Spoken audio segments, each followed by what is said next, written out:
Human beings talk a lot about power, like who leads, who is in control, and who is above who. But have you noticed that nature doesn't really move like that? Because if you look carefully, you will notice that nature is not obsessed with domination, but rather it is obsessed with balance. Think about it.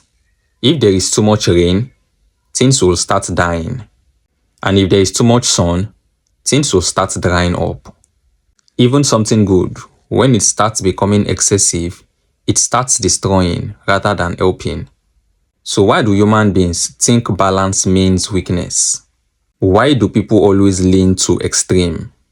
Either too soft, or too hard, or too passive, or too controlling, or too emotional, or too disconnected. And somehow, we call that balance. Look at the body. Your heart beats, then rests.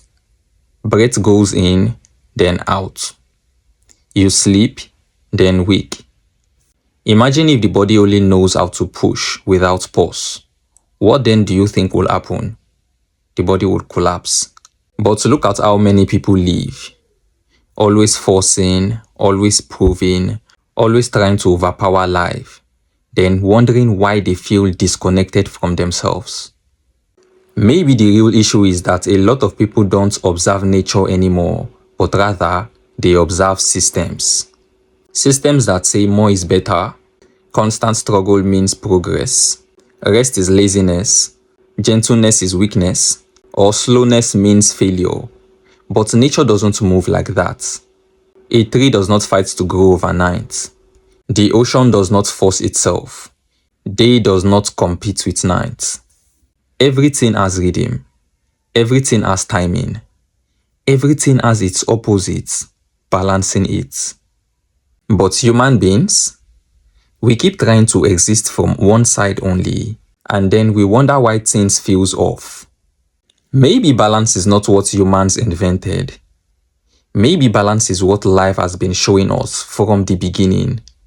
Not through words, but through patterns. Because anywhere you look, nature keeps repeating the same thing. Too much of anything eventually creates damage. So maybe that's why so many people feel tired inside. Not because they are weak, not because something is wrong with them, but because they have been taught to move against their own rhythm for so long, which have led to them ignoring rest, ignoring intuition, ignoring stillness, ignoring reflections, trying to become machines in a world that is clearly designed to breathe. So maybe nature have been teaching balance this whole time, but we just stopped paying attention. Because the moment you really observe life, you start noticing something. And it is that nothing healthy survives in extremes for long. Not the body, not the mind, not relationships, not even nature itself. So maybe balance is not weakness after all. Maybe balance is always how life was meant to move. Peace.